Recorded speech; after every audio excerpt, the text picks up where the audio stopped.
Começando! Que legal, que legal. Glória a Deus, queridos. Que bom estarmos aqui, podendo louvar, e mesmo que nós não estejamos alegres, mas nós vamos ficar. O importante é estarmos aqui, ouvir a palavra de Deus e estar nos renovando. Amém? Queridos, eu quero começar com uma oração e gostaria que vocês fechassem os teus olhos e já começasse a elevar as nossas mentes já para o Senhor, em nome de Jesus. Pai, em nome de Jesus, Senhor, nós queremos te glorificar, te adorar neste dia, Pai, porque é para isso que nós nascemos, é para isso que nós estamos aqui, para te louvar, para honrar, Pai, tudo aquilo que o Senhor fez, meu Pai, nas nossas vidas, porque mesmo que nós não enxergamos, mas quantos livramentos nós tivemos, Senhor, quantos anjos o Senhor não nos enviou para estar cuidando de nós, nos guardando, nos livrando, cuidando de nós, Pai. Obrigada, Senhor, por esse conforto, obrigada, Senhor, por esse acolhimento, obrigada, Senhor, pela tua bondade, porque o Senhor é bom, o Senhor é muito bom, Pai. Senhor, em nome de Jesus, eu quero aqui, Senhor, pedir a cada um de nós, a cada um, Senhor, dos meus irmãos aqui neste lugar, aqueles que vão ver depois, vão ouvir depois, Senhor, em nome de Jesus, mas que o Senhor esteja com cada um de nós, Pai, e principalmente que nós estejamos contigo, Pai. Senhor, obrigada, Senhor, pela tua fidelidade, obrigada, Senhor, pelo teu cuidado, em nome de Jesus, e que nós possamos estarmos atentos, Senhor, à tua voz, que nós possamos estar atentos, Senhor, que hoje nós possamos totalmente te louvar, te adorar, porque esse é um culto, Senhor, de ações de graça. Cada culto, Senhor, é um culto de ações de graças a ti, Senhor. Um culto de agradecimento, um culto de gratidão a ti, Senhor, em nome de Jesus. Obrigada, Senhor, e que nós possamos estar vigiando, Senhor, vigiando, atento, Senhor, que tudo aquilo que nós não estamos vendo, em nome de Jesus, que a partir de agora, Senhor, nós possamos enxergar que as circunstâncias não venham, Senhor, atrapalhar esse processo do Senhor, que nós não deixemos, Senhor, as circunstâncias nos atrapalhar, mas que nós possamos estar enxergando o que o Senhor tem, o que o Senhor vai fazer nas nossas vidas.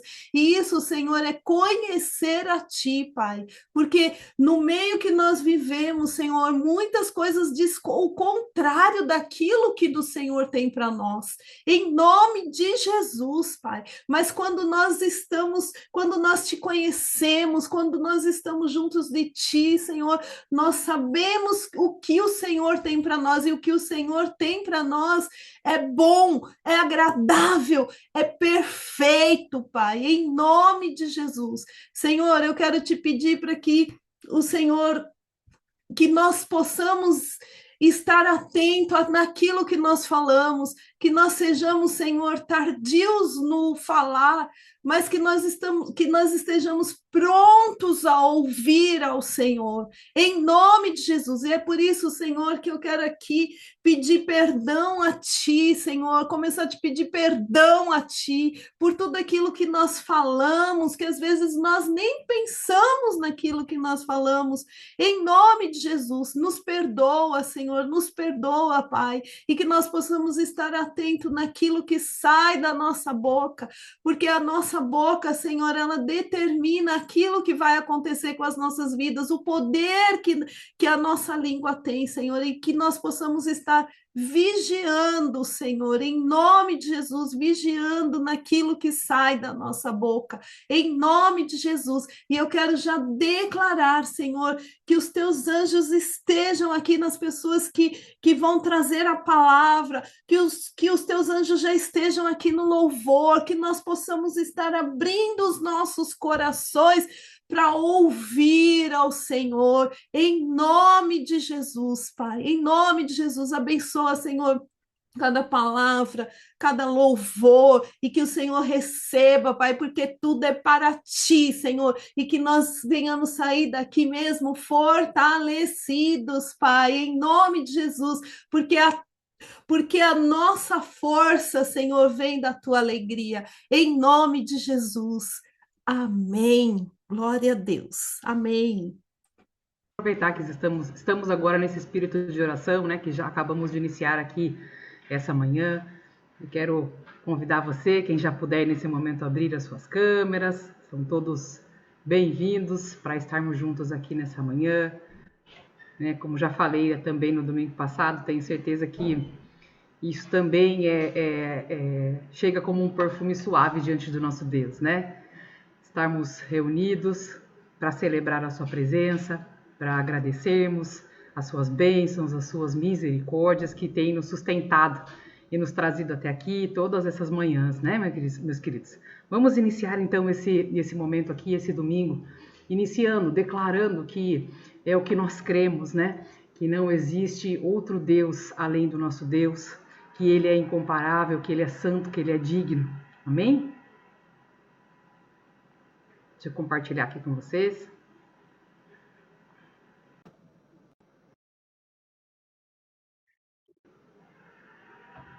Shalom, shalom, meus queridos, tudo bem? Eu quero dar uma pequena palavra aqui para vocês antes da Thaís trazer a palavra principal. Essa semana foi uma semana para mim muito intensa. Eu estava lá na Escola do Sobrenatural. Nós temos duas das nossas discípulas que estão lá fazendo o primeiro nível da Escola do Sobrenatural. E posso dizer para vocês que a cada ano, cada edição que nós temos ali, a gente percebe o quão importante é essa etapa dentro do processo de crescimento espiritual para cada um dos que estão aqui. Então, antes de fazer uma palavra, eu quero fazer mais uma vez uma pequena convocação para que você, que é filho, né, da Companhia de Daniel, que é nosso discípulo, se prepare para você poder participar desse próximo ano, para você poder estar lá em cima no monte, fazendo fazendo o seu primeiro nível, porque isso vai, todos que vão para lá voltam de lá dizendo, isso aqui virou uma chave na minha vida. Isso foi algo sobrenatural, isso mudou significativamente a minha mente e tudo mais. Nós sabemos o que Deus faz naquele monte, nós já tivemos muitas experiências ali, se eu não me engano, essa já foi, acho que a 20ª, eu não me lembro exatamente, mas foram mais de 20 edições, né, de monte da Escola do Sobrenatural, e eu posso afirmar para vocês que quem vai não volta igual, volta diferente, volta melhor, com uma evolução melhor, um entendimento melhor sobre o reino. Então, o que eu levei para eles nesse monte? Eu falei bastante para eles de algo que a gente fala com muita frequência aqui, e de algo que a gente pratica, né, dentro do nosso ministério, que está ligado à eclésia, a realmente estabelecimento de reino dentro do nosso ambiente de trabalho, dentro da onde Deus te plantou.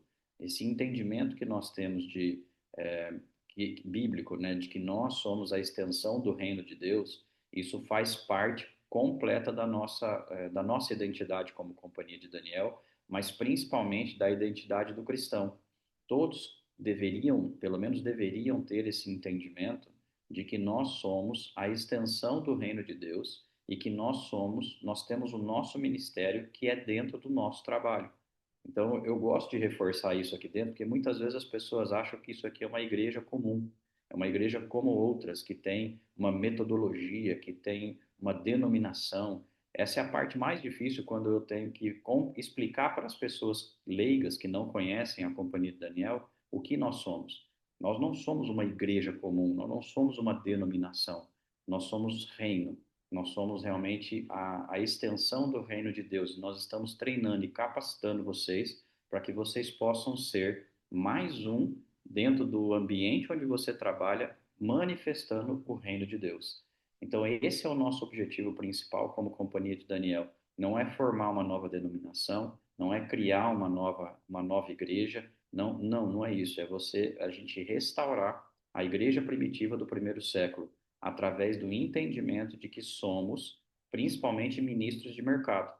Então, você precisa ter esse entendimento claro na sua mente, e se não está claro para você ainda, você quer aprender um pouco mais, ainda dá tempo de você entrar e entender um pouco mais sobre o MBA, participar do MBA, porque o MBA, a Flávia está preparando, e nós como um todo, né, como grupo, como time, com os professores, nós estamos preparando coisas assim de maneira excelente, matérias que trazem para você esse entendimento de uma maneira profunda do que é o reino e de como se implanta ele aqui, através das etapas, através de todas as disciplinas, entendeu?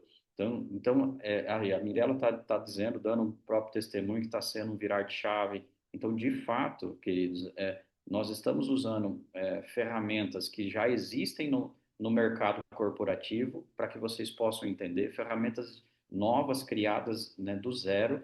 A Flávia tem se esforçado muito para trazer ferramentas novas para que vocês possam entender de fato como é você estar lá com o que Deus quer e você colocar o que Deus quer e planejou para você, para o seu ambiente de influência e fazer isso ser estabelecido dentro de onde você tem a sua influência.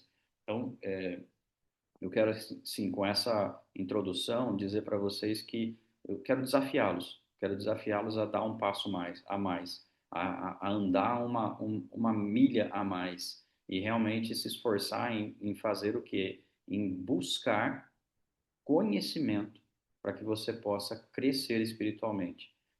Essa busca de conhecimento não é só participando dos cultos aos domingos. Isso você precisa ter essa clareza. Não vai ser só aqui com a gente. Eu me esforço muito para estar cada vez mais indo em algumas conferências e buscando realmente entendimento, conhecimento em lugares onde eu sei que eu posso me alimentar, porque eu tenho essa convicção. Não vai ser só através do meu relacionamento com Deus que eu vou receber tudo que eu preciso. Eu preciso buscar o conhecimento. A palavra de Deus fala claramente lá em Joel: meu povo padece porque falta o conhecimento. Então nós precisamos ter o conhecimento, e esse conhecimento, o conhecimento da origem, aquele conhecimento da igreja do primeiro século, que foi sendo corrompido ao longo dos anos.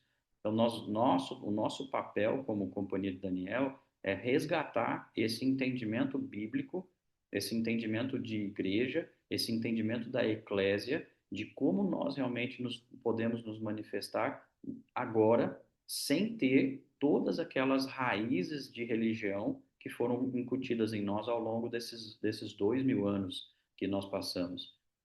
Só a título de curiosidade, numa das aulas que eu fui dar, foi para o segundo nível. O segundo nível são pessoas que estão fazendo 21 dias. E dentro desse ambiente, um dos alunos, eu tive que confrontar ele, confronto em amor, óbvio, mas eu tive que confrontá-lo, por quê? Porque ele foi um pastor durante 19 anos em uma denominação, e essa denominação, ela tem as suas raízes voltadas para aquele método que eles construíram. Então, é esse o ponto. Nós, como homens, nós precisamos entender que, como homens, nós temos os desejos por métodos. Nós somos ávidos por metodologias. Então, quando uma metodologia faz sentido no seu coração e na sua mente, você se agarra a ela e aquilo se torna a sua verdade. Mas pode acontecer, como aconteceu, que muitas dessas denominações que criaram métodos e depois viraram uma religião, elas acabaram corrompendo, distorcendo ou torcendo a verdade original. É óbvio que isso foi ao longo de muitos anos, né, de milhares de anos. Então, o nosso papel é tentar trazer de volta esse resgate. Então, eu preciso te incentivar. Invista no seu conhecimento. Busque, além da sua leitura, da sua devocional, que todos vocês eu tenho convicção de que fazem, devocional diária, invista no seu conhecimento.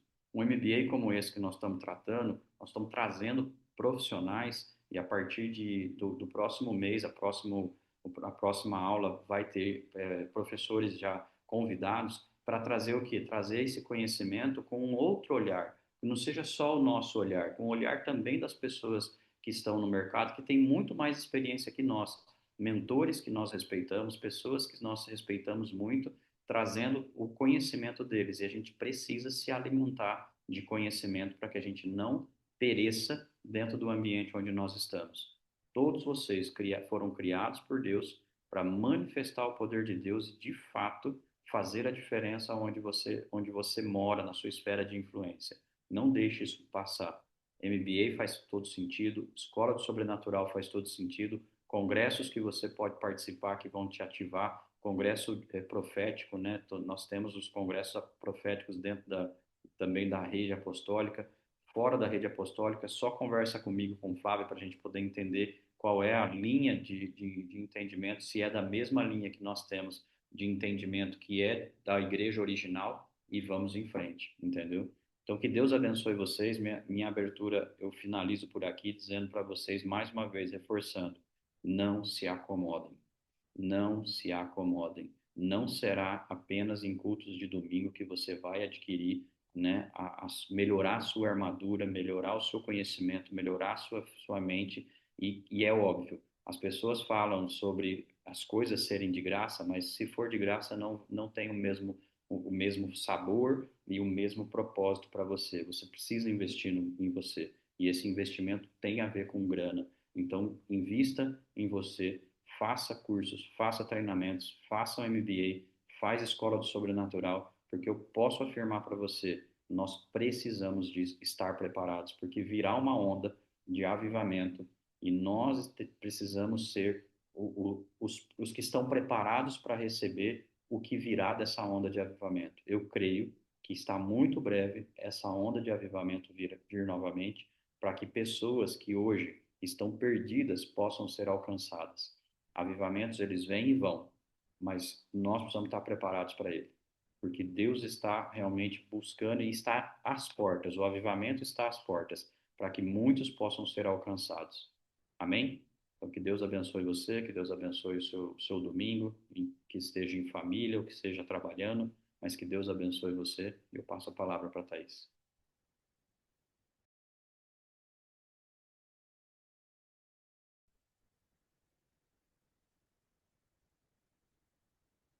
Shalom, shalom.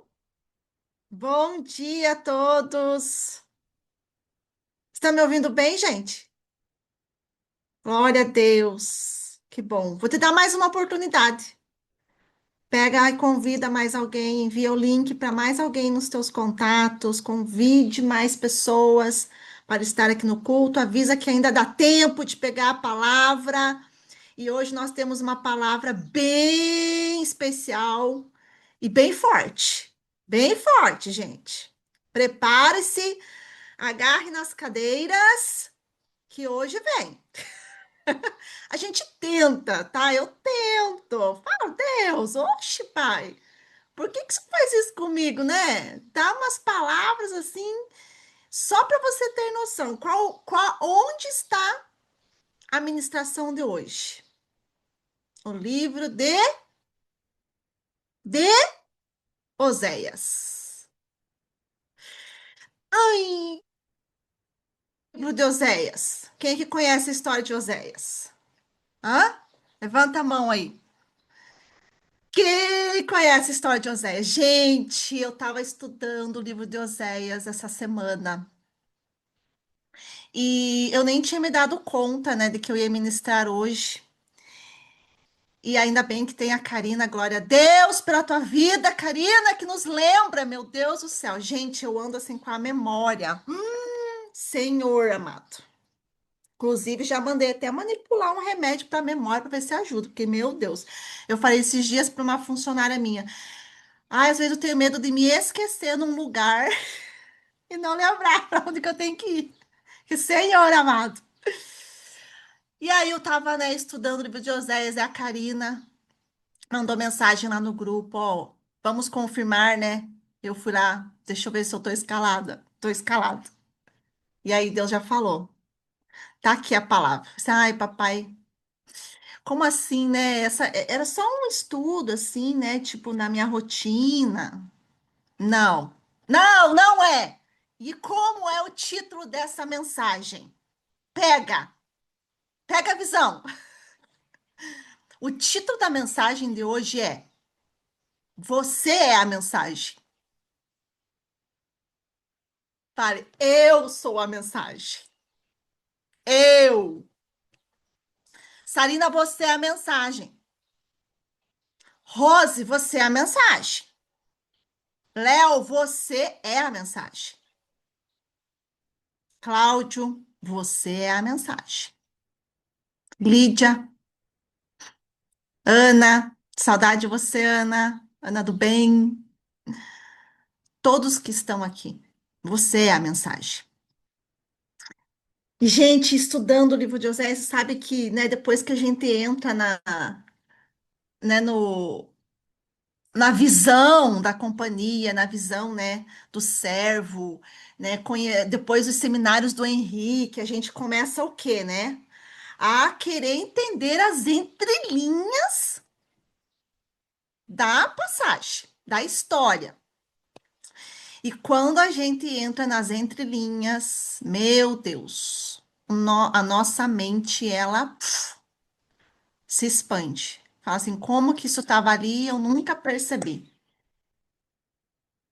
E aqui eu quero trazer para você algo muito, muito, muito importante para todos nós e principalmente para esse tempo que nós estamos vivendo. Eu falo, a gente, Deus é muito perfeito, né? Vamos falar? Ele é muito perfeito. Desde o momento ali das orações, do início, né, o louvor que a Sarina colocou ali, né, da Nívia Soares, nós somos resposta às nações. Nós somos a mensagem às nações, nós somos a mensagem para o nosso tempo, nós somos a mensagem onde nós estamos inseridos. Nós somos essa mensagem, nós somos essa resposta. E quando nós começamos a entender isso, você vai parar de mimiseira. E você vai começar a olhar e se comportar como essa resposta. E é sobre isso que nós vamos falar, né? O livro de Oséias, ele não é apenas uma história de um profeta que teve que casar com uma prostituta. Mas o livro de Oséias, gente, ele é uma revelação de um Deus que permite que o profeta sinta no próprio coração, na sua própria vida, na sua própria carne, aquilo que Deus sente por uma geração, aquilo que Deus sente por uma nação, aquilo que Deus sente pelo mundo. Por isso que nós sempre falamos aqui, né? Eu sempre falo, o profeta vive a profecia. Por que a gente fala isso? Porque a gente aprendeu e está na palavra de Deus. Mas não é só o profeta que vive a profecia. Eu quero dizer que você também vive essa mensagem, você também vive a resposta que Deus quer dar a esse tempo e a essa geração. E quando nós olhamos para a vida de Oséias, entenda que Oséias ele não recebeu somente uma mensagem para anunciar. Ele se tornou essa mensagem. Eu quero dizer para você que está aqui ouvindo, você está se tornando numa mensagem. Fale, eu estou me tornando numa mensagem. Amém? Bora lá? Eu acho que todos já ouviram esse versículo, que é o versículo, talvez o versículo chave do livro de Oséias, que está lá em Oséias 4:6, que diz o quê? Eu tenho uma versão aqui muito legal, que traz um entendimento melhor até. Diz assim: meu povo está sendo destruído porque não me conhece. Eu gosto dessa versão, porque ele está especificando qual é o conhecimento qual é a falta de conhecimento que destrói um povo. Em algumas versões está lá: o meu povo é destruído por falta de conhecimento, o meu povo é destruído por. Tem várias versões, mas essa versão específica, ele se refere ao conhecimento de Deus. Então ele diz: meu povo está sendo destruído porque não me conhece. Não é por falta de conhecimento qualquer, é um conhecimento específico. E é sobre isso que nós vamos falar. É sobre isso. Aqui o contexto, né, do livro, ele, gente, a gente vai viajar pelo livro, tá? Estejam aí com a palavra, estejam aí acompanhando, tá? Que o profeta é meio viaja, tá? Quando a gente começa ali, né, Oséias, a gente precisa entender um pouco do contexto, né? E a gente fala que aquele momento da história, aquele momento, né, de Israel, era um momento que havia uma prosperidade por fora, mas existia o quê? Um afastamento, uma apostasia por dentro. Então, Oséias, ele profetizou ali, principalmente no reino do norte de Israel, antes de Cristo, provavelmente ali uns 8 séculos, assim, que eu fui pesquisar, uns 8 séculos antes de Cristo, né? O ministério de Oséias, ele começou durante o reinado de Jeroboão II, né? E atravessou ali uma longa fase de instabilidade política. E não só uma instabilidade política, uma decadência espiritual e um avanço, né, da Síria. A Síria é tudo aquilo que é o oposto aos princípios de Deus. E hoje nós vemos isso acontecendo na nossa nação e em outras nações nesse tempo. Mas uma coisa me chamou a atenção: Israel, ele possuía prosperidade naquele momento. Ele tinha colheitas, ele tinha estruturas, ele tinha força aparente, mas infelizmente ele estava o quê? Adoecido, moralmente destruído e principalmente distantes de Deus. Eles não tinham relacionamento com Deus.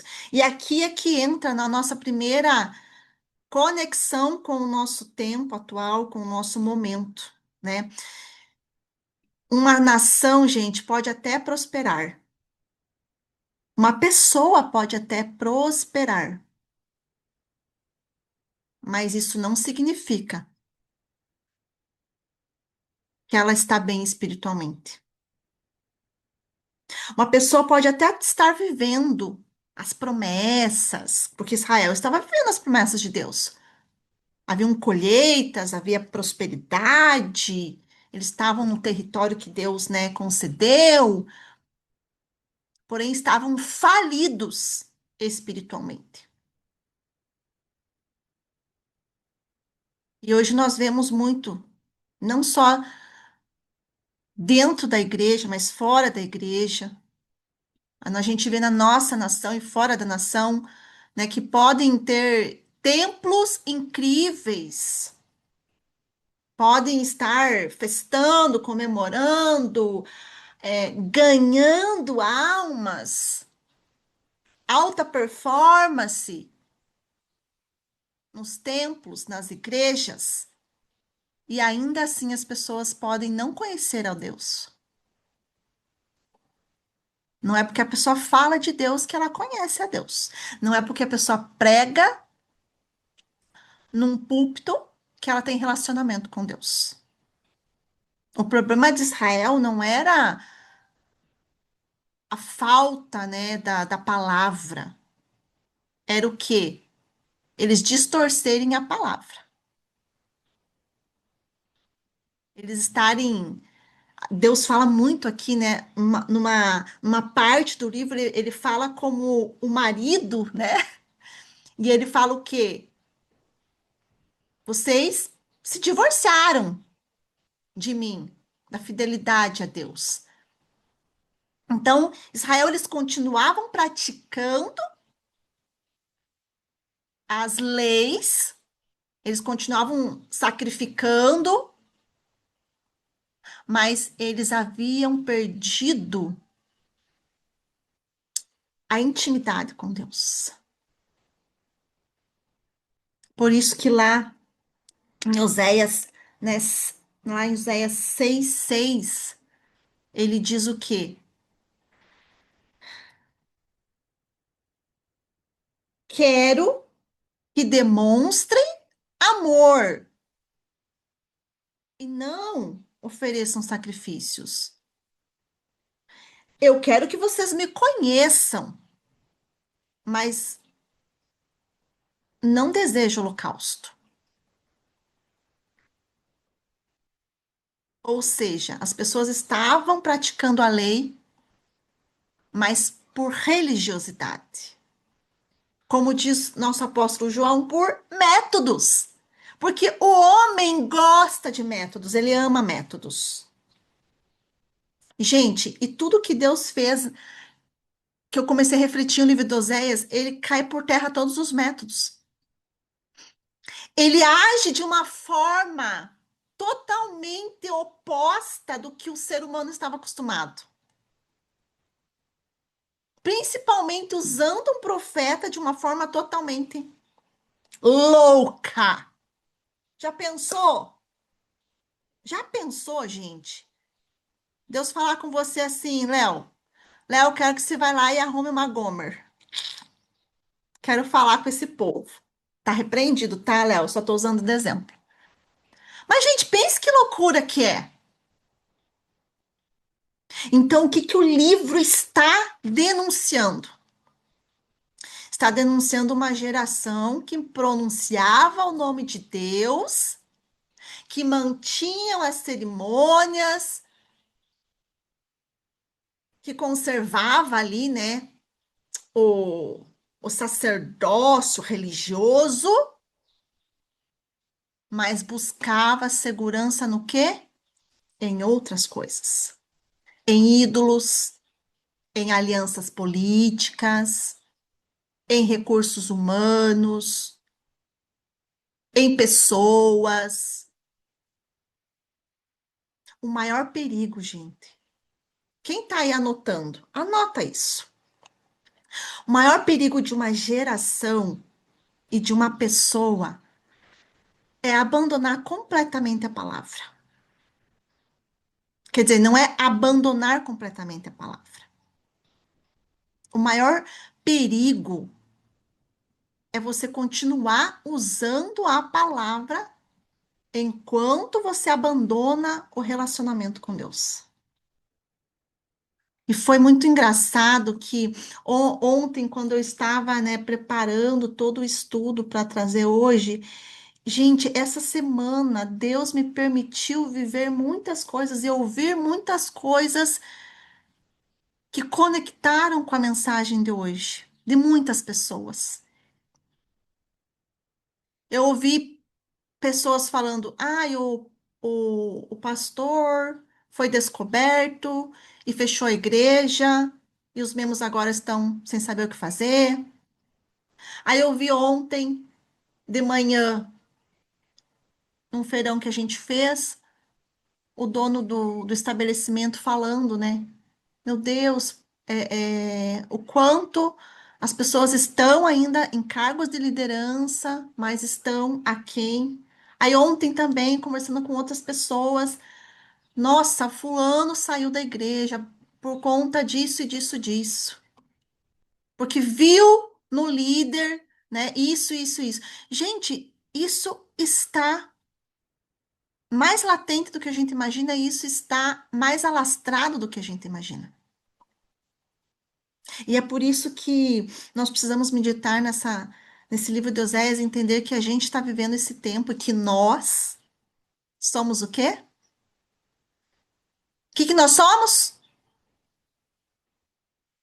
A mensagem. Mas vamos entender o significado do livro de Oséias? Do nome de Oséias? Eu fui buscar, né, o significado do nome, e o nome, né, hebraico, é... gente, eu vou pronunciar aqui conforme tá? Rocha. Rocha, que significa o quê? Relacionado à raiz hebraica yasha, que comunica a ideia do quê? De salvar, libertar e socorrer. Ou seja, Oséias significava o quê? Salvação, socorro, aquele que por meio da sua vida é anunciada algo, anunciado a salvação. E o ministério, né, e o mistério aqui desse livro começa justamente aqui, e é uma coisa que a gente precisa entender. Oséias, ele foi um homem chamado para a salvação. Ele é enviado a uma mulher e a uma nação corrupta, prostituta e incapazes de salvar a si mesmos. Mas perceba uma coisa, ele não é chamado de condenação. E é aqui que a gente precisa pegar a mensagem. Porque se estava acontecendo tudo isso naquele momento em Israel, nada mais justo do que vir um profeta, né, com um significado de condenação, porque ali vinha o quê? Vinha a lapada de Deus, né? Então, Oséias, ele não foi chamado de condenação, ele não foi chamado de destruição. Seu nome significava o quê? Salvação. E eu lembro que na imersão de maio desse ano, o apóstolo Corael, ele fez uma ministração incrível, né, sobre profetas, profecias, e que Deus, ele usa a vinda de pessoas para profetizar um tempo. E ali eu achei incrível, né, ele trazer alguns profetas na Bíblia que a geração pai, filho, filho do filho, filho do filho, todos da linhagem, todos os descendentes, eles traziam como se fosse uma peça do quebra-cabeça que Deus ia montar lá na frente. Cada um tinha ali a sua mensagem, cada um carregava uma resposta e uma mensagem, uma parte do todo. E quando a gente começa a entender isso, né, a gente tem esse conhecimento, então você para de ler a Bíblia por ler e você vai o quê? Esmiuçá-la, porque atrás no nome de cada cidade, né, porque, gente, não é à toa que o livro de Oséias começa assim, ó, o Senhor revelou esta mensagem a Oséias. Olha como começa o livro, Deus está revelando uma mensagem. Oséias, filho de Berri, durante os anos em que Uzias, Jotão, Acás e Ezequias eram reis de Judá e Jeroboão, filho de Joás, era rei de Israel. Por que Deus menciona de quem Oséias era filho? Porque o pai também carregava uma porção dessa mensagem. Então pense assim, ó, mesmo quando o anúncio, né, mesmo quando Deus anuncia o juízo, entenda que Deus também traz a identidade do profeta ou daquela geração, revelando o propósito final de Deus. E é esse Deus que nós precisamos esmiuçar e conhecer. Deixa eu te falar uma coisa, meu amado. O juízo, ele aparece no caminho, mas a salvação já está escrita no nome do profeta. Hoje nós vemos a nossa nação, muitos aqui falando que a nossa nação está caminhando para um juízo. Mas eu quero dizer para você que Deus, ele já escreveu o final dessa história. E cada um de nós, podemos ser a mensagem desse capítulo final, ou o final dessa mensagem. Amém? Você crê nisso? Deus, ele confrontaria ali Israel, mas não porque ele desejava destruir por prazer, não, vou destruir esse povo. Ali ele confronta para justamente o quê? Conduzi-los de volta. Então, Oséias não é apenas para trazer juízo, destruição. Não, Oséias, ele representa o quê? A misericórdia de Deus, a salvação. E lembra que eu falei para vocês que cada qual é um pedacinho, é uma peça de quebra-cabeça? Então, Oséias é filho de Ber, a salvação. E o que significa, né, Ber? A salvação que nasce do poço. O pai de Oséias, ele é chamado de Ber. O nome, ele está ligado a quê? A poço. E isso nos leva a entender que Ber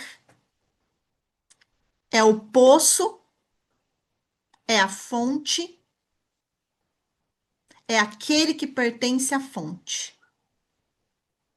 Oséias descende do quê? De uma fonte, de um poço.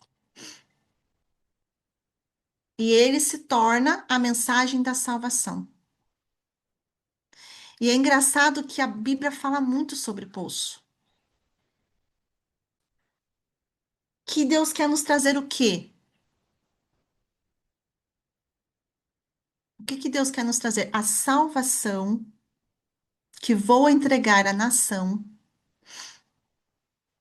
nascerá de uma fonte profunda.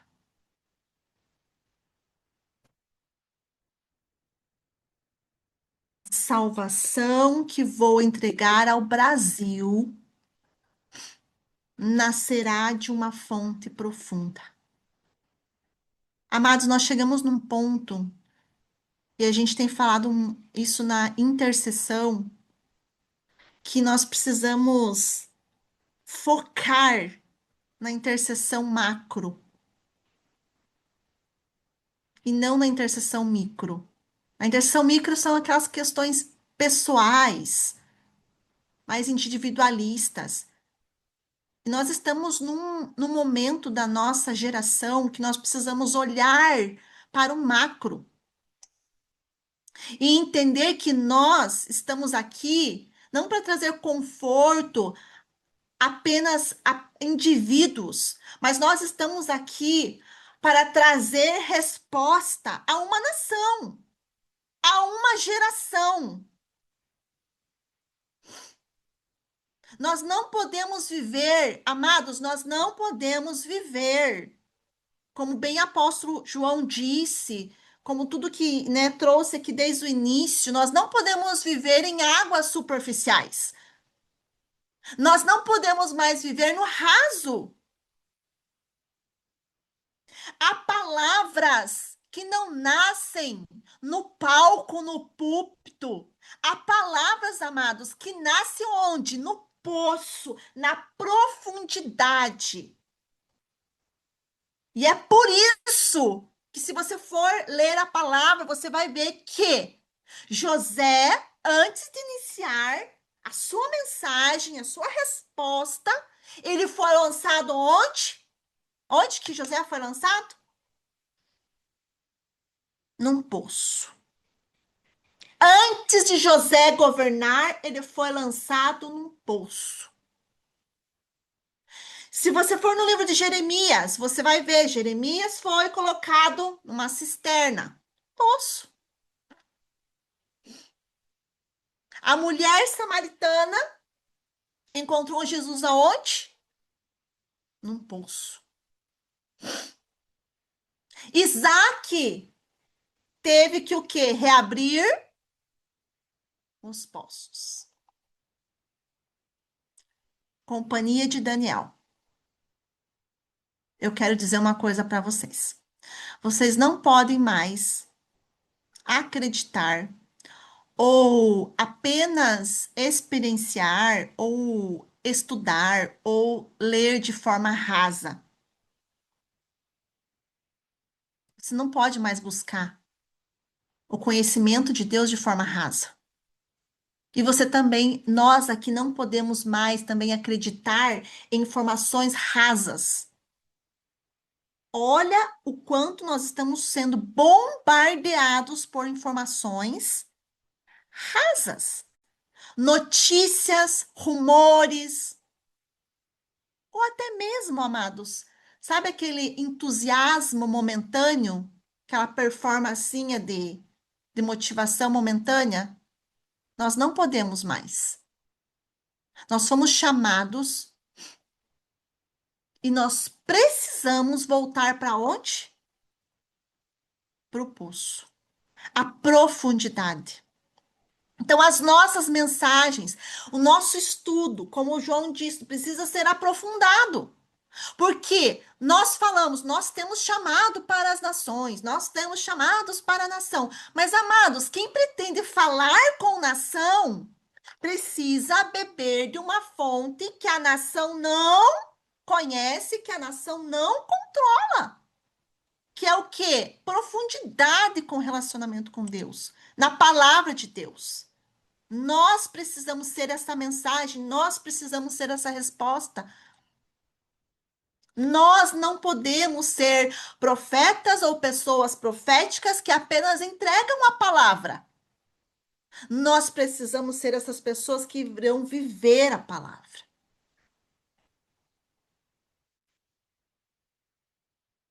Oséias, né, se você for buscar no hebraico, ele apresenta uma construção muito legal. Quando o Senhor começa a falar ele fala o quê? O Senhor começa a falar por meio de Oséias. E aqui algumas traduções, eles falam, falou a Oséias. Mas, se você for me esmiuçar, você vai entender que a ideia de Deus, ela é falando em ou por, através dele. E ali deixar claro, né, a ligação entre a mensagem que Deus quer transmitir através da vida do profeta. Então, Juliano Panza, Deus muitas vezes permite você viver algo porque ele quer transmitir uma mensagem para esse tempo, para as pessoas pelas quais você está se relacionando. O profeta não recebeu apenas um sermão sobre a infidelidade. Gente, pense, ele não recebeu a teoria. O profeta, ele conheceu a dor da aliança ferida, a dor da traição. E aqui está um dos grandes mistérios do livro. Deus transforma a biografia do profeta em linguagem profética. Deus transforma a nossa biografia, Silene, numa mensagem profética. Então, para de achar que tudo que acontece com você é só mero acaso, ou punição, ou alguma coisa nesse sentido. Oséias, ele não falaria de um Deus ferido, porque Deus estava ferido, entenda isso. O que Oséias estava vivendo era o que Deus estava vivendo. O que Oséias estava sentindo era o que Deus estava sentindo. Então, ele não fala de um Deus que estava vivendo de forma teórica. Oséias, ele conheceu o amor rejeitado. E eu sempre digo, a gente sempre fala, você só é autoridade quando você vive. Ontem eu estava ouvindo uma pessoa, ele falou assim, eu tenho vergonha das coisas que eu fiz na minha juventude, isso e aquilo e tal. Mesmo eu sendo cristão, eu me desviei e acabei, né, indo para o mundo, barará. Eu falei, sim, tá. Mas o que Deus fez a partir disso? E depois que eu voltei para a igreja, Deus me restaurou, me curou, levantou eu e a minha esposa como líderes de jovens, e eu pude falar para jovens. Eu falei, é sobre isso. É você se tornar autoridade. Como que você ministraria para jovens se você não tivesse vivido essas experiências? Eles chegariam e você assim, tá, quem é você para falar isso? Você viveu isso?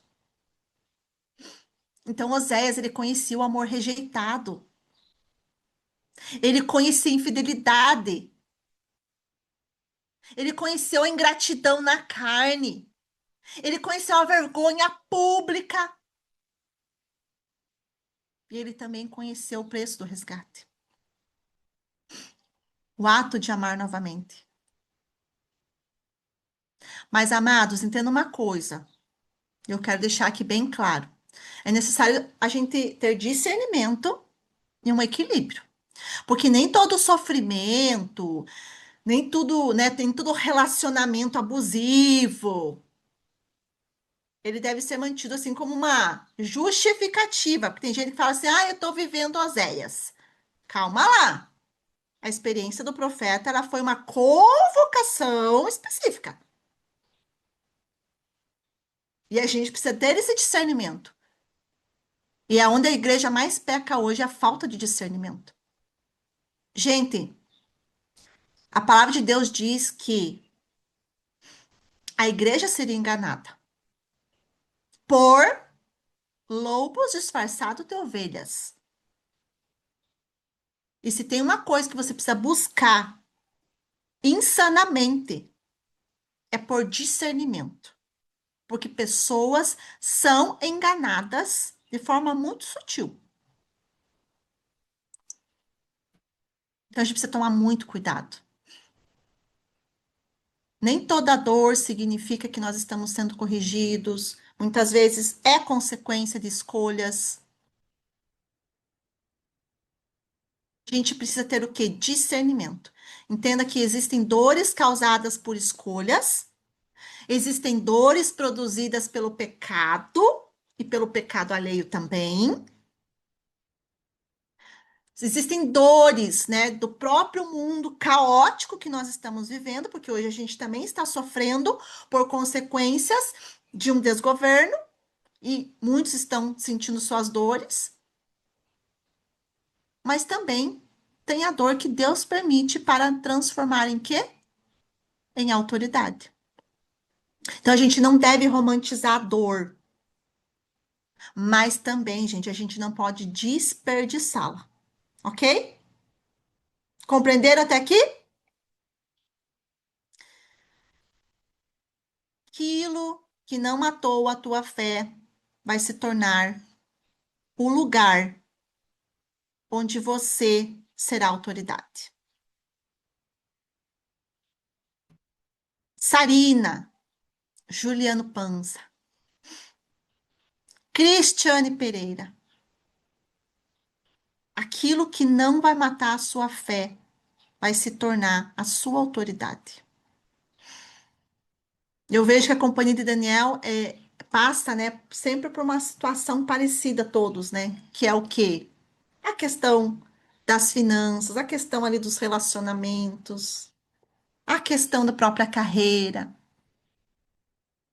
Mas, amados, a ferida sozinha, ela não produz autoridade.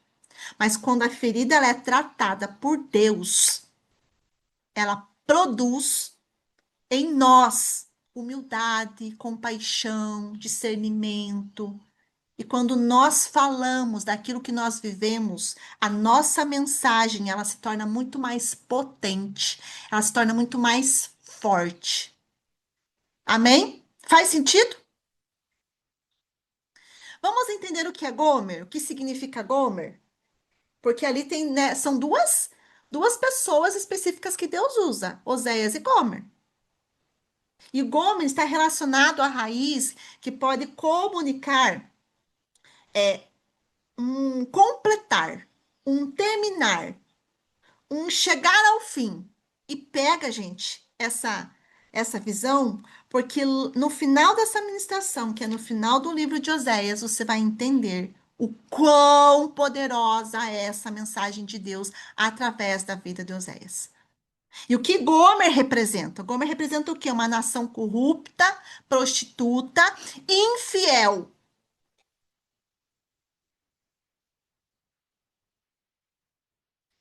Sabe quando o pecado ele completa um ciclo e começam a acontecer as consequências começam a aparecer? Isso nos leva a entender tudo o que está acontecendo na nossa nação.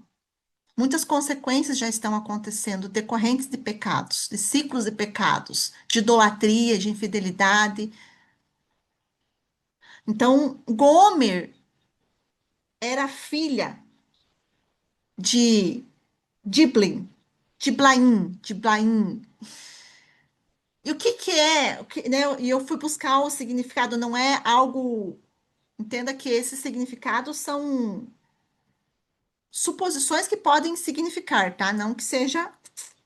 E aí, o Diblaim, ele pode sugerir o significado de pasta de figos, bolo de figos, porções de figos. Vocês sabem que figos é algo, né, para o povo de Israel que é profético e que é saboroso. E aqui, trazendo para todo o nosso momento, né? Eu falei, meu Deus, né? Às vezes não. As pessoas acabam caindo na infidelidade por questões agradáveis, por valorizar o saboroso. Gente, a infidelidade, ela sempre se origem, a origem, né, da infidelidade, ela começa em coisas o quê? Que são agradáveis. Não é verdade? Nossa, isso aqui é bom. Então, Gomer, ela pode o quê? Ela pode estar retratando uma geração ou pessoas ou igrejas que se entregam ao agradável, ao doce, ao desejável, mas não percebe que tudo isso pode estar conduzindo a um prazer momentâneo e uma quebra de aliança. E quando essa infidelidade entra, essa quebra de aliança entra, o povo se torna o quê? Escravo. Lá em Oséias 2:8 diz assim, ó: ela não entende que tudo que tem, presta atenção nisso agora. Ela não entende que tudo que tem foi dado por mim. O trigo, o vinho novo, o azeite, dele até mesmo prata e ouro, mas ela não ofereceu. Mas ela ofereceu meus presentes a Baal. Israel, gente, eles correram atrás de outros ídolos, de outros amantes, porque eles acreditavam que aquilo é que dava sustento para eles. E aí Deus declara, a idolatria começa quando nós atribuímos às coisas a importância daquilo que nós recebemos, na verdade, de Deus. Sabe como você dá muito mais ênfase ao presente do que a quem te deu o presente? Você dá muito mais ênfase a relacionamentos, ao dinheiro, a bens, a status, do que a Deus. Sabe aquilo que a gente, eu consegui com o meu esforço. É quando o salário vira fonte. E não é não, a fonte não é Deus. É quando o governo vira a fonte. E a fonte não é Deus. É quando a influência vira a fonte. É quando o cargo vira a fonte. É quando o ministério vira a fonte. É quando o relacionamento vira a fonte. É quando as informações viram a fonte e não Deus. Ou seja, você coloca toda a sua expectativa naquilo que você possui como algo de sobrevivência. Nós estávamos conversando esses tempo atrás, eu e o Juliano, e a gente estava falando justamente sobre isso. Ninguém tem garantia de nada. Hoje você pode estar trabalhando, empregado, amanhã não. Amados, eu entendi isso na minha vida. que tudo que eu tenho, já entendia, mas hoje com muito mais ênfase, tudo que eu tenho não provém do homem, provém de Deus. Cada porta de trabalho provém de Deus, não da minha capacidade. Claro que Deus me deu capacidade, mas isso é só um detalhe. Tudo vem de Deus. Uma porta se mantém aberta por Deus, e se ele quiser fechar, ele fecha. E aqui Deus está falando para a nação: tudo que eu dei, tudo que vocês têm, fui eu quem dei. Então, para de se vangloriar, para de se achar o Todo-Poderoso. Fui eu que te dei o trigo, fui eu que te dei o vinho, fui eu que te dei o ouro, fui eu que te dei o recurso, é eu que te dou o salário, é eu que te dou o emprego, é eu que te dou o trabalho, é eu que te dou a saúde para você levantar todos os dias, é eu que te dou os recursos que você precisa para viver. É Deus, gente, tudo vem dele. E esse é um perigo quando as pessoas começam a prosperar muito e começam a se achar que, nossa, olha, eu consegui por isso, eu consegui pelo meu esforço, isso. É claro que tem nosso esforço. Mas eu aprendi uma coisa muito incrível nessa Copa, observando algumas questões. Não adianta, né, usando ali até mesmo o exemplo de Neymar com Cristiano Ronaldo. Todo mundo achava que Portugal iria ganhar essa Copa, né? E aí a gente vê lá todo o esforço de Cristiano Ronaldo, toda a disciplina de Cristiano Ronaldo, né? E todo mundo vangloriando isso, né? Ou colocando holofote nisso. E o que que aconteceu? Perdeu. E aí a gente vê lá, Brasilzão, Neymar tem talento e tudo mais, extremamente indisciplinado. Mas diz, né? E quem sou eu, quem somos nós para julgar? Não, não, mas eu sirvo a Deus, né? Vai lá e faz toda aquela coisa, que nem diz a Flávia, né? E depois o povo fala que serve a Deus, mas fica divulgando bets lá, né? Aí olha os paradoxos, gente. Não adianta você dizer que serve a Deus e não vive isso. E não adianta também você ter uma disciplina extremamente rígida se você não serve a um Deus. E a gente precisa entender que uma coisa se soma à outra. E Deus, ele não vai dividir a glória dele com ninguém. E além do mais, né, voltando na palavra aqui, Oséias e Gomer geram filhos. Deus permite que ele gera filhos. E os filhos, olha só, gente, como Deus, ele é perfeito em tudo que faz. Os pais carregam um pedaço da profecia, os filhos carregam e os filhos dos filhos carregam. E olha só, gente, eu falo que os nomes dos filhos de Oséias funcionavam o quê? Como placas vivas da mensagem de Deus, onde eles andavam, ó, ali é uma mensagem de Deus. Os três filhos de Oséias, eles eram o quê? Placas proféticas andando nas ruas de Israel. E aí, meu amado, nós também somos. Nós também somos. E aí eu fico imaginando, né? As pessoas chamando os filhos de Oséias. Eles estavam o quê quando chamavam os filhos de Oséias? Repetindo uma profecia. Declarando a profecia. Então, o primeiro filho, você vai ver lá no capítulo 1, no versículo 4, que é o Jezreel. O que significa Jezreel?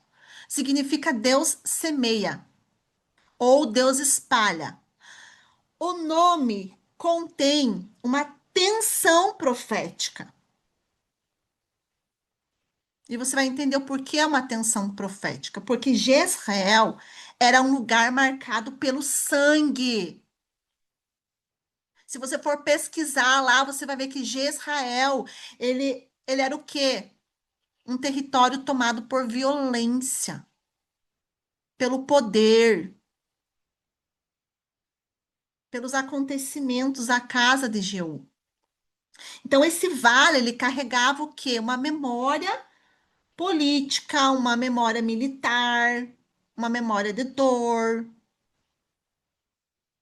E o mesmo nome de Jezreel, ele pode comunicar uma dispersão como juízo, como uma semeadura ou como uma restauração. Em Oséias 1, Jezreel aponta para um acerto de contas. Mas você vai ver que lá em Oséias 2, 23, ele afirma, Deus afirma, né?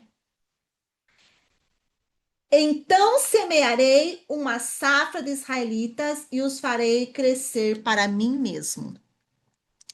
Deus está o quê? Semeando para ele mesmo.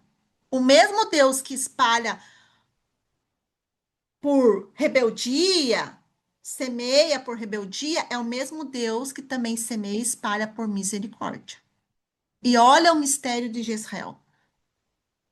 Jezreel, ele começa como num campo de sangue, num território hostil.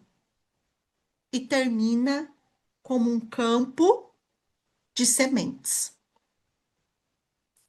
E aqui,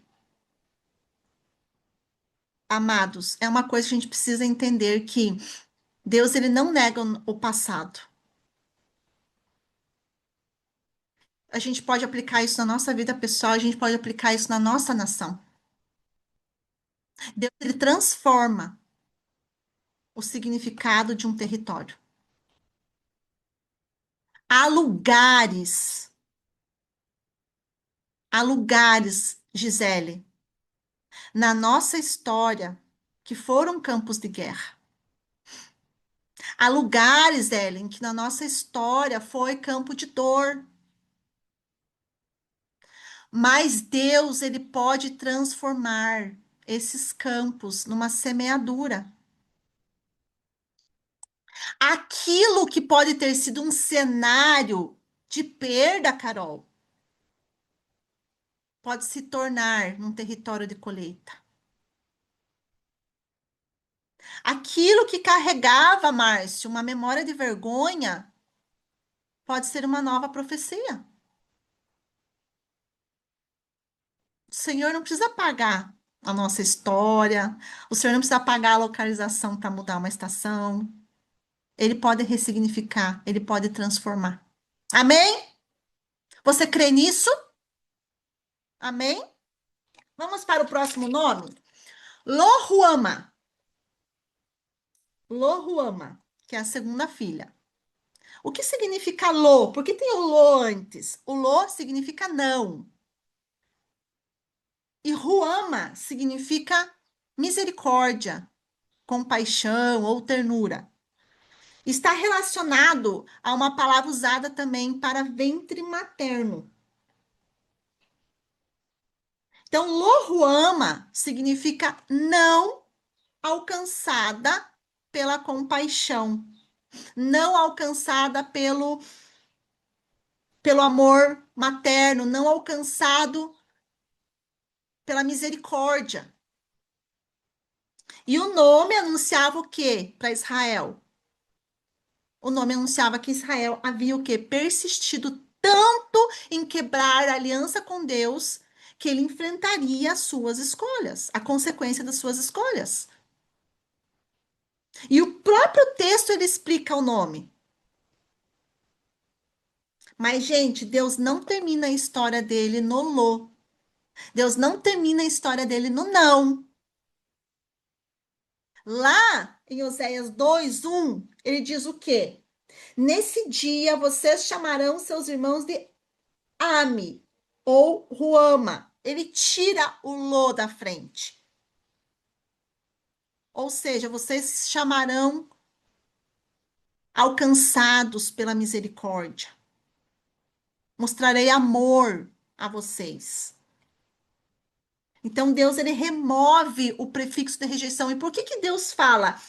Manda Oséias dar esse nome e depois ele usa um nome diferente. Ele tira uma parte. Ele está nos comunicando o quê? Que mesmo que você tenha nascido com uma sentença, ele pode mudar essa sentença. Deus, ele retira o não da sua vida, Lídia. Deus, ele retira sentenças, ele muda as coisas. Entenda algo, Fabiana. O não significa que é o fim. A não amada, a não merecedora. Você pode ser amada e você é merecedora.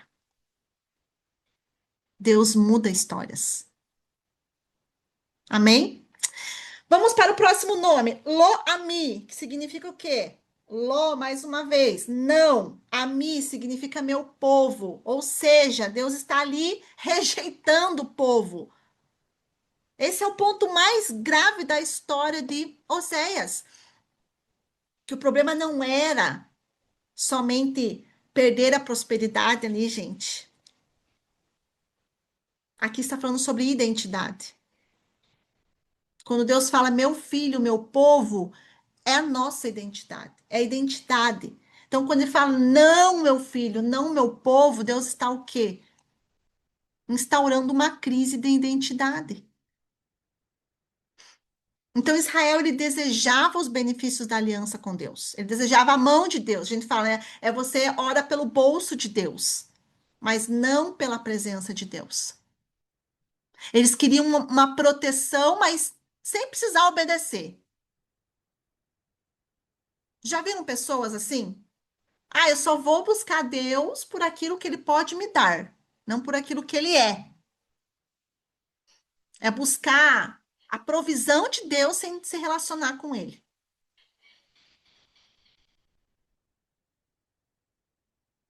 Então, a gente precisa entender que o não, meu povo, Deus anuncia que ele estava rejeitando. Mas você lá vê lá, novamente no capítulo 2, que ele fala o quê? Direi do não, meu povo, filhos do Deus vivo. E depois ele confirma: vocês serão chamados, as suas irmãs, meu povo, minhas amadas, meu amado. Agora vocês são meu povo.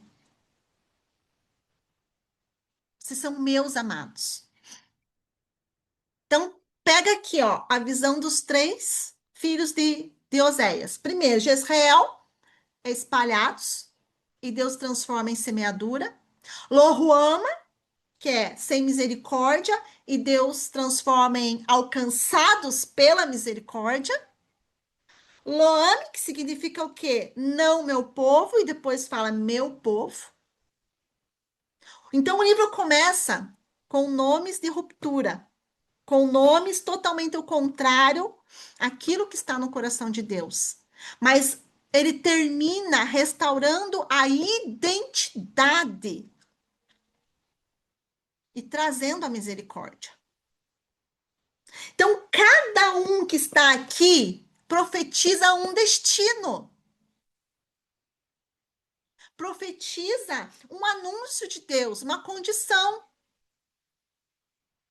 Ele fala: chamem os seus irmãos de Ame, meu povo, e suas irmãs de Ruama, minhas amadas. Esse livro fala muito sobre identidade. Mas entenda que antes de toda a restauração acontecer visivelmente, Deus manda o povo começar a chamar os irmãos pelos nomes restaurados. E isso é muito poderoso. O que nós estamos ouvindo acerca de nós ou da nossa nação, nós precisamos, como companhia de Daniel, como profetas e pessoas proféticas, nós precisamos começar a chamar a nossa nação pelo nome da restauração que Deus já executou no mundo espiritual sobre a nossa nação.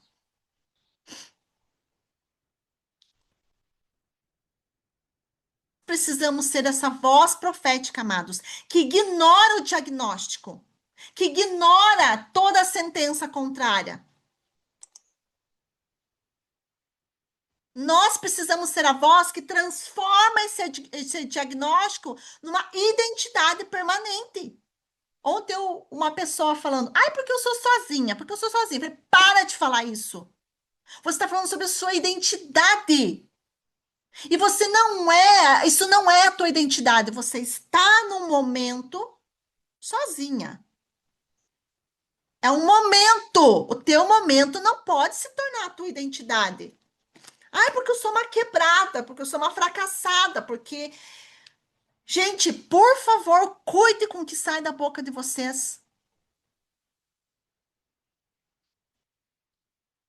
E na nossa nação, gente, a gente pode até, como profeta, denunciar o pecado. Mas a gente não pode amaldiçoar o futuro. Nós não podemos profetizar o diagnóstico. Faz sentido para vocês? Nós não fomos chamados apenas para dizer que o que está errado no Brasil, o que está errado na nossa vida, o que está errado na nossa cidade. Nós fomos chamados para discernir o que Deus deseja restaurar na nossa nação, no mundo, na igreja, na nossa vida, no nosso ambiente de trabalho, na nossa cidade. E isso é uma intercessão profética. A intercessão profética não é repetir as crises. Ó céus, ó azar. A economia está horrível. A política está horrível. Intercessão profética, ela chama por aquilo que Deus declara, não por aquilo que está acontecendo. Nós precisamos chamar a existência. Entenda que não é um positivismo barato, vazio, não. O próprio livro de Oséias, ele nos ensina isso. A quebrar esse diagnóstico.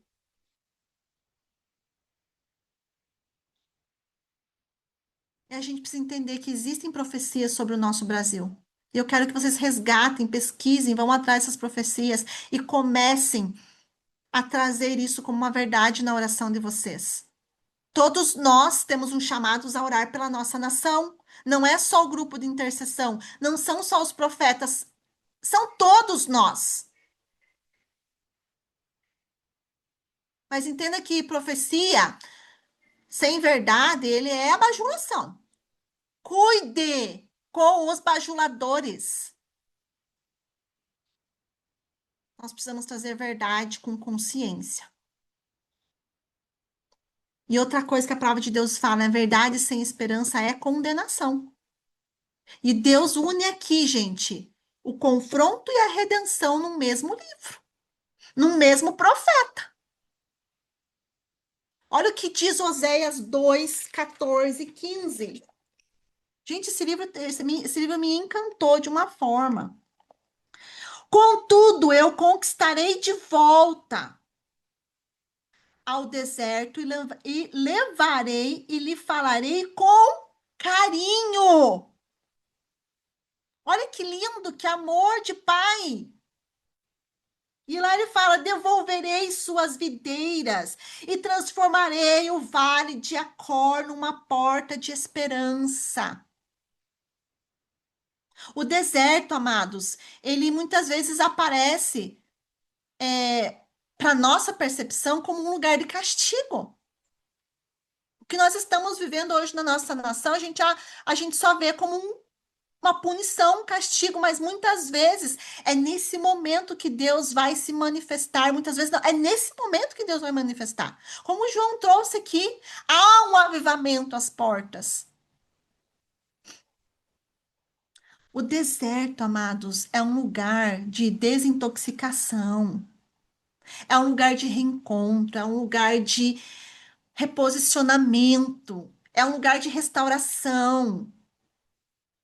E Israel, naquele momento, eles haviam muitas vozes gritando no ouvido deles. Os amantes, os ídolos, os interesses, a corrupção. Então Deus faz o quê? Ele leva Israel para um lugar onde essas vozes perdem as forças.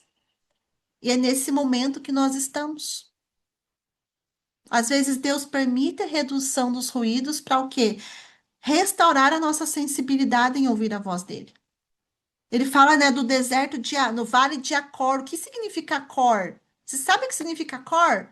Acor significa perturbação, aflição, problema. Então, quer dizer para você que Deus muitas vezes vai levar você para o caos. Para ele o quê? Lhe falar com carinho, restaurar. Então, olhe para a sua vida, pelos desafios que você está vivendo. E olhe para eles com essa percepção de olhar. O que Deus fez através da vida de Oséias. Deus fala ali que transformaria o vale da perturbação, do caos, numa porta de esperança. Amados, Deus vai transformar a nossa nação numa porta de esperança. Deus vai transformar esse tempo numa porta de esperança. Deus vai transformar o seu caos numa porta de esperança. Quando você olha para isso com outra perspectiva, é diferente. Sem a palavra, destruição nasce pela falta de conhecimento. Então, o povo estava sendo destruído porque não conhecia Deus. Isso você vai ver que os sacerdotes ali também estavam aquém. Isso significa o que nós estamos vivendo hoje. Igrejas inchadas, sacerdotes buscando alta performance ao invés de trazer o ensino da palavra de Deus. E a gente precisa o quê? Nós precisamos ser resposta. Então o problema não estava apenas no povo. O problema também estava naqueles que ensinavam o povo. A palavra de Deus fala isso. Quando os sacerdotes rejeitaram o conhecimento, o povo se perdeu no discernimento. E nós somos essas pessoas que trarão a resposta e a mensagem para esse tempo. Vamos ter uma linguagem profética, não basta a gente saber de todo esse conhecimento que nós estamos tendo dentro da companhia de Daniel, dentro do ministério do servo, nós precisamos levar isso para frente. Nós precisamos fazer isso, sabe, transbordar na vida de outras pessoas. E nós precisamos nos dedicar ao relacionamento com Deus, dia após dia. Mas aí, amados, eu quero trazer algo bem legal. Lá em Oséias 11:8 diz assim, ó.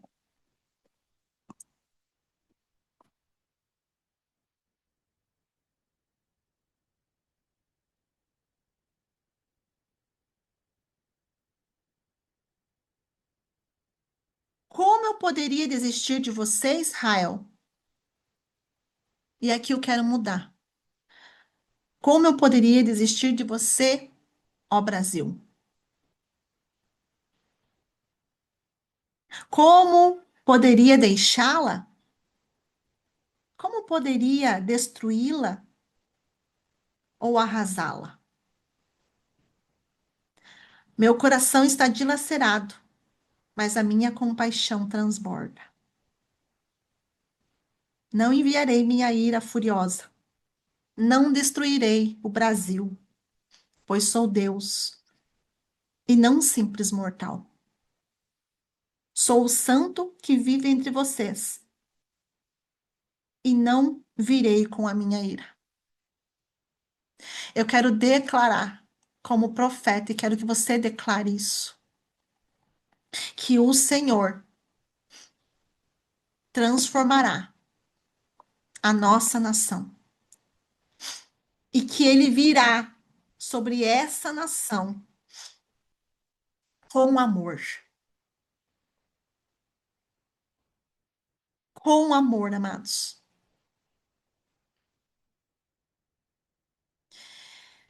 Lá no livro, ele fala sobre a história de Jacó. E é tão interessante, por que que ele menciona Jacó lá no capítulo 12? Jacó foi o homem que lutou, chorou e voltou. Oséias, ele relembra essa história. E ele fala assim: ainda no ventre, Jacó agarrou o calcanhar do irmão.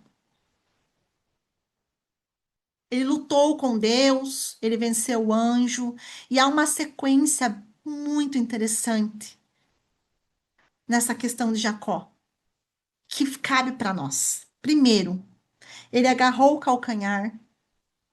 Depois, ele lutou com Deus. Depois, ele chorou.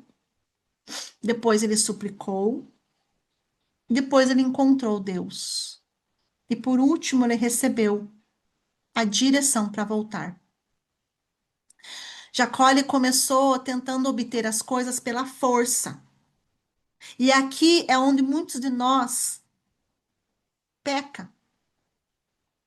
Porque nós queremos ganhar as coisas pela força, pelo controle, pela estratégia, pela capacidade intelectual. Mas a transformação de Jacó, ela não aconteceu nesse momento. Ela aconteceu quando ele chorou e suplicou. Não foi quando ele lutou com o anjo. Foi no momento em que ele chorou e suplicou. Há batalhas, meus amados, que nós não vamos vencer pela força. Há batalhas em que nós vamos vencer quando nós nos rendermos ao coração de Deus. E Oséias usa essa história de Jacó no livro dele para chamar a atenção de Israel. Volte para Deus, pratique o amor, a justiça, tenha um coração humilde, se renda aos pés do Senhor. E esse é o retorno verdadeiro. É voltar para Deus. A nossa nação precisa voltar para Deus. A nossa nação precisa praticar o amor e a justiça. E nós precisamos esperar nele continuamente. E o arrependimento não é apenas a gente chorar no altar. Nós podemos fazer isso pela nossa nação. Mas o maior objetivo é mudar a direção. E nós temos essas pessoas que vão mudar a direção. Nós precisamos, amados, ser esses porta-vozes do Senhor. Entenda que um lugar, ele não permanece santo, uma pessoa não permanece santo, uma instituição não permanece santo só porque um dia a glória do Senhor se manifestou. A nossa nação teve muita manifestação, mas ainda precisa voltar a Deus. E nós precisamos ser essas pessoas que vamos trazer a Bethel de Deus. E nós precisamos mostrar para o mundo que não existe um Salvador. Não existe Salvador. A palavra de Deus está falando que eu sou o Senhor. Eu quem tirou do Egito. Vocês não conhecerão outro Deus além de mim. Não existe outro Salvador. Amados, não existe governo, não existe presidente, não existe ninguém que vai salvar a nossa nação. É o Senhor. Mas nós precisamos ser como Jacó. Não é por força, nem por violência, mas é por nosso coração humilde, voltado ao Senhor. Nós não podemos, amados, transformar políticos, instituição, em salvadores. Nós precisamos entender que é Deus. Óbvio que ele vai usar pessoas, óbvio que ele vai usar, mas a gente precisa entender que vem dele. E lá, a gente, né, encerrando aqui, no capítulo 14, é tão lindo e tão maravilhoso, porque o último capítulo ele começa assim, ó. Presta atenção. Volte. volte, ó Israel. Isso significa retornar, mudar, regressar. Então, Oséias, ele não termina como Jezreel, que é um campo sangrento, violento. Ele termina, ele não termina também em Lo-Ruama, ele não termina em Lo-Ama, ele não termina na prostituição, ele não termina na Síria. Mas o livro de Oséias, ele termina com um convite muito especial: volte. Tragam suas confissões.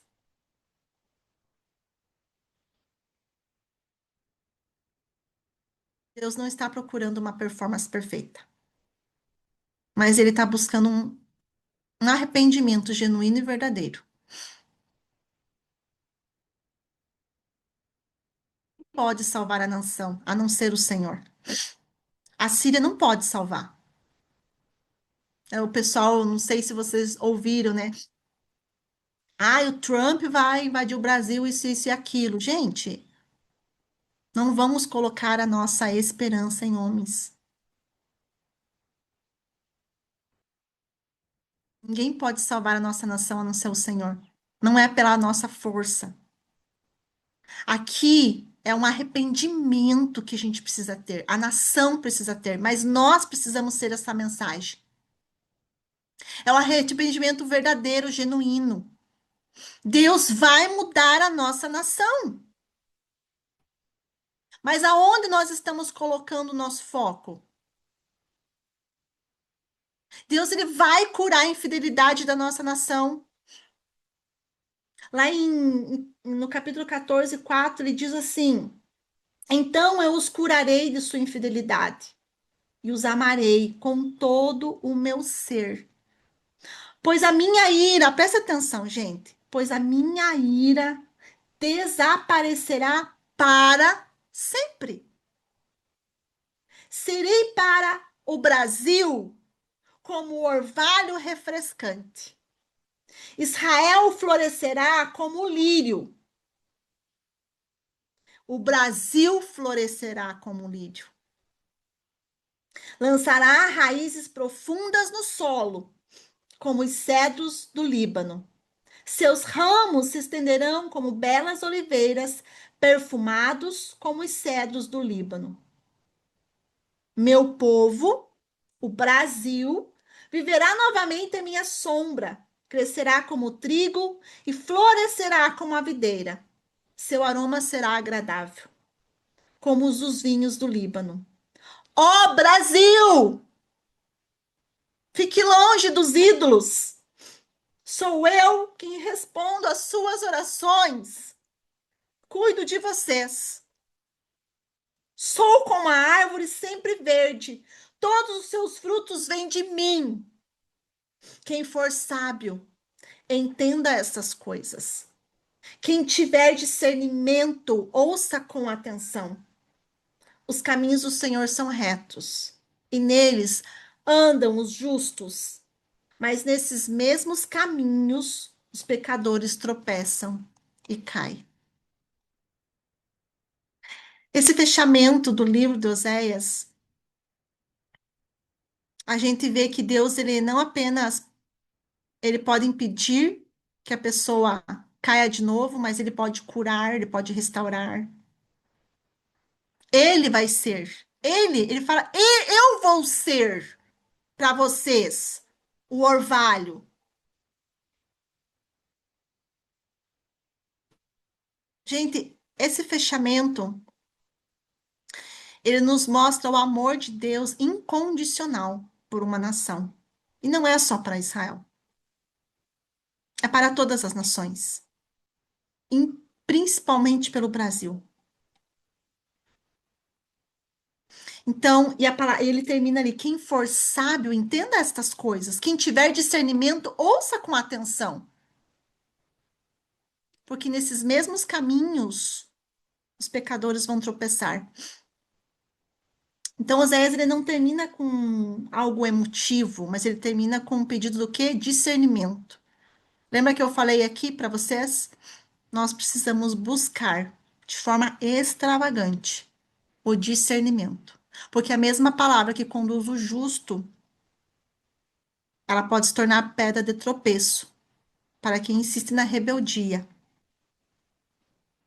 Não basta só admirar a mensagem, a gente precisa viver a mensagem. E aqui eu quero encerrar, né, essa mensagem com uma oração profética sobre nós, sobre a companhia de Daniel, sobre a nação. Porque, amados, entenda algo. O livro de Oséias, ele começa com uma família quebrada, desestruturada, disfuncional, com nomes e identidades dolorosas, mas ele não termina com um profeta abandonado, com a Gomer perdida, com Israel rejeitado. Ele termina como? Com cura, com raízes, com orvalho, com frutos, com sombra, com amor. E isso vale para você, Sarina, Rose, Rogério. Isso vale para você, Adriana Borges. Isso vale para você, Dá. Isso vale para você, Fabi. Isso vale para você, Dani. Isso vale para você, Ana Luísa. Isso vale para cada um de vocês. Isso, a palavra nos revela que Deus ele não escreve histórias para terminar no não. Ele escreve histórias para transformar. Um vale de sangue, num vale de sementes, a não amada em amada. Talvez muitos aqui tenham interpretado as suas dores, os seus desafios, como se fosse uma rejeição de Deus, uma punição de Deus. Você talvez tenha pensado, nossa, Deus me abandonou, Deus desistiu de mim, ou Deus abandonou a nação, Deus abandonou o Brasil. Mas hoje o Senhor nos chama a examinar o nosso coração, a abandonar os nossos ídolos, aquilo que nós colocamos a nossa confiança e reconhecer as falsas seguranças que nós alimentamos e voltar para o Senhor. Ele não está apenas chamando você para mudar um comportamento. Ele deseja curar nosso coração, a nossa identidade, a nossa infidelidade, curar aquilo que nos faz procurar lá fora o que só existe nele. Curar o nosso coração da prostituição, que muitas vezes a gente coloca outros no lugar de Deus. E nós, como companhia de Daniel, nós não seremos apenas uma companhia que está aqui por mérito acaso ou qualquer coisa nesse sentido. Nós seremos um povo que conhece ao Senhor. Nós seremos um povo que plantaremos sementes de justiça. Nós seremos um povo que viverá a mensagem de Deus e principalmente que leve essa mensagem à nossa nação, uma mensagem de esperança, de restauração. O que Deus espalhou, ele pode juntar novamente, gente. Nós precisamos crer nesse Deus e declarar esse Deus. Amém? Feche seus olhos. Eu vou orar e você repete onde você está. Pai, nós declaramos que onde houve caos, haverá ordem. Nós declaramos, Pai, que o diagnóstico não é a sentença final. Nós declaramos, Senhor, que o Senhor semeará novamente onde faltou a misericórdia. Nós declaramos que o Senhor se manifestará em nossas vidas e na nossa nação com compaixão, com amor, com cuidado. Onde houve crise, Senhor Deus, seja em nós ou na nossa nação, que o Senhor restaure com pertencimento, com propósito. Nós profetizamos cura sobre os corações, nós profetizamos um arrependimento à nossa nação, Nós profetizamos o arrependimento sobre a igreja cristã brasileira, Pai. Um renovo, uma restauração. Pai, onde a terra se endureceu, que possamos plantar justiça. Onde houve a corrupção, Pai, que se levante a integridade. Onde houve a mentira, que haja a verdade, que a verdade prevaleça. Nós declaramos que o Brasil se voltará para o Senhor. Reconhecerá que somente o Senhor é Deus e Salvador. Pai, nós declaramos que o vale de perturbação se transformará em porta de esperança. Nós declaramos que somos povo exclusivo de Deus, alcançados pela tua misericórdia, para semear justiça e amor a essa geração. Pai, conduza cada passo da nossa vida, cada circunstância e acontecimento das nossas vidas, para que sejamos uma mensagem do Senhor nesta terra, uma mensagem viva do Senhor. Eu quero declarar, Pai, um novo tempo sobre a companhia de Daniel. Eu quero declarar um novo tempo sobre a vida dos meus irmãos, Pai. Que eles possam olhar para as suas vidas e entender a mensagem que o Senhor quer levar para esse tempo, para o lugar onde eles estão inseridos. E que eles sejam, Senhor, assertivos em tudo aquilo que eles vão executar em prol do teu reino. Abençoa, Senhor Deus, a nossa semana, o nosso dia, abençoa cada um aqui na companhia de Daniel. E que o Senhor estabeleça a tua vontade sobre nós e através de nós. Em nome de Jesus. Amém e amém. Amém, amados. Amados, deixa eu falar uma coisa para vocês. Nós aprendemos que nós não podemos entrar ou sair da presença de Deus de mãos vazias. Eu quero que você coloque a mão no seu coração e pergunte para Deus: Senhor, o que, o que o Senhor deseja que eu entregue no teu altar hoje, para selar esta palavra de que não apenas a minha vida, as minhas circunstâncias e a nossa nação será restaurada. Que você possa, nesse momento, se desprender e selar esta palavra com aquilo que Deus colocar no seu coração. Não que a sua mente trazer. Que muitas vezes nós colocamos os nossos recursos financeiros como os nossos ídolos. E que nesse momento você possa renunciar isso. É aqueles que vão dizimar. Se a Karina puder colocar aqui, Karina, o QR Code. Aqueles que vão devolver os seus dízimos, aqueles que vão devolver as suas primícias. E aquele que somente deseja ofertar e selar esta palavra, que você cele. Não saia desse culto sem adorar a Deus, porque a oferta é a adoração. Homens e mulheres na Bíblia, quando adoravam ao Senhor, eles levantavam e queimavam no altar seus recursos. Isso é adorar a Deus.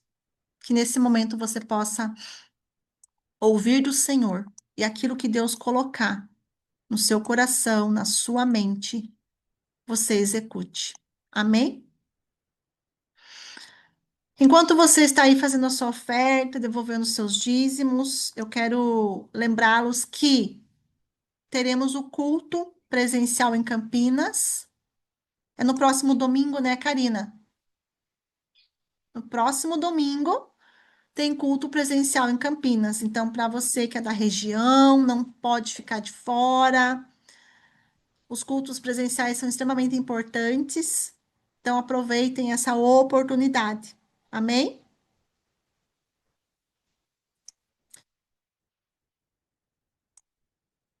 João ou alguém quer dar mais algum aviso, alguma coisa? Não, vi com a Flávia aqui, os avisos todos foram dados. Só lembrando, reforçando mais uma vez, semana que vem a gente tem um culto presencial, Então, se você puder se organizar para poder estar vindo para cá, vai ser um culto bem diferente, né? Vai ser um culto bacana.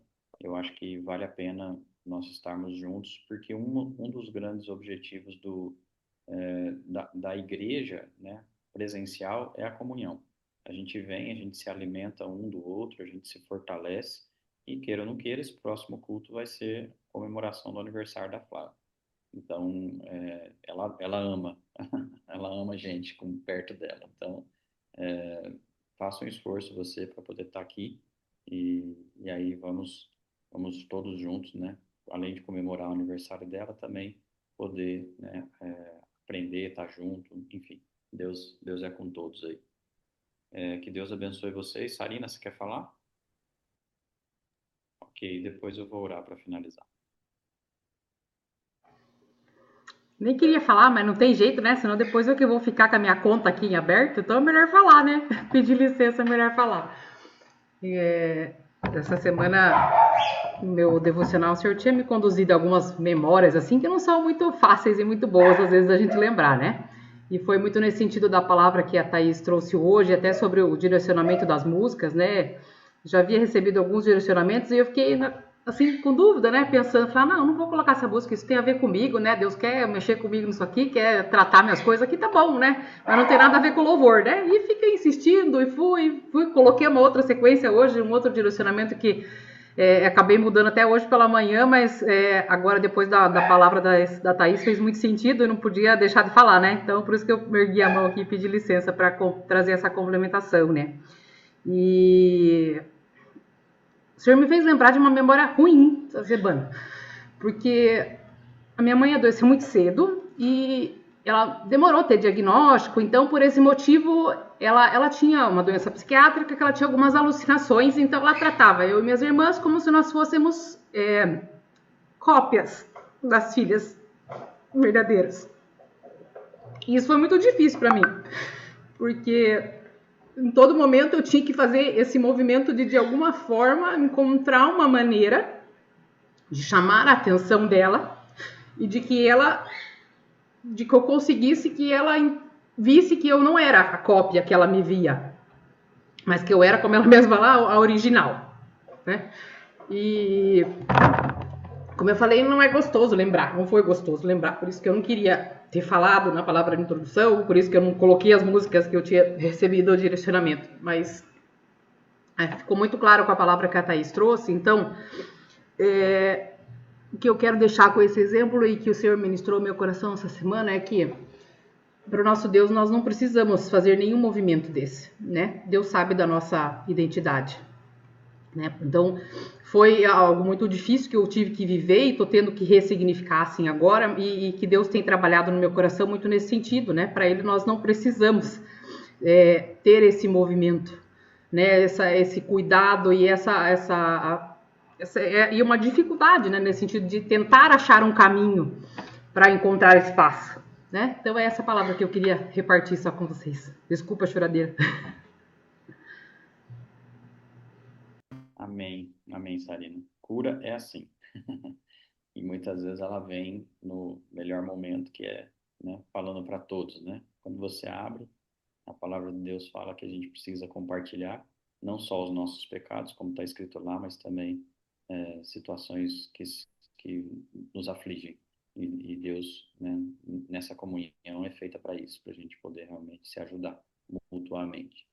Vamos orar, queridos? Feche teus olhos. Pai, na autoridade do nome de Jesus, eu quero neste momento declarar sobre a vida de cada um dos teus filhos aqui a tua bênção e que esta semana, Pai amado, ela seja uma semana de vitória. Que em nome de Jesus, ó Pai amado, onde quer que eles colocarem as mãos e a planta dos pés, eles possam receber, ó Pai amado, as tuas bênçãos e que possam ser luz, ó Pai amado, em todo o ambiente que caminharem. E que em nome de Jesus, ó Pai amado, eles possam ser os verdadeiros homens e mulheres que estabelecerão o teu reino nessa nação. Senhor, em nome de Jesus, que eles possam nesta semana serem surpreendidos, ó Pai amado, de maneira positiva em relação às coisas do teu reino, mas principalmente que eles possam ter sucesso, ter vitória, e que esta semana seja uma semana de muita abundância na vida deles. Senhor, em nome de Jesus, eu decreto novos negócios, Eu decreto fechamento de vendas. Eu decreto, Pai amado, abertura de portas para contratações. Senhor, em nome de Jesus, eu decreto agora, Pai amado, que eles possam receber do alto, Pai amado, tudo o que eles precisam neste momento. Pai, encerra, cessa, Pai amado, a prova daqueles que estão tendo prova.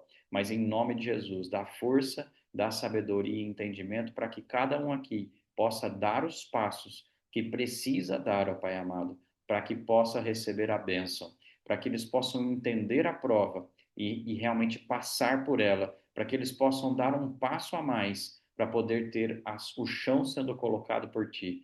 Senhor, muitos estão vendo um abismo, mas o Senhor mostra um caminho. E em nome de Jesus, que eles possam dar o passo, porque temos a certeza de que o Senhor colocará o chão mostrando o caminho. Em nome de Jesus, eu declaro uma semana de vitórias, em nome do teu Pai, no nome do Pai, do Filho e do Espírito Santo. Amém e amém. Glória a Deus. Que vocês tenham uma semana abençoada, uma semana de muita vitória, em nome de Jesus. Shalom, shalom.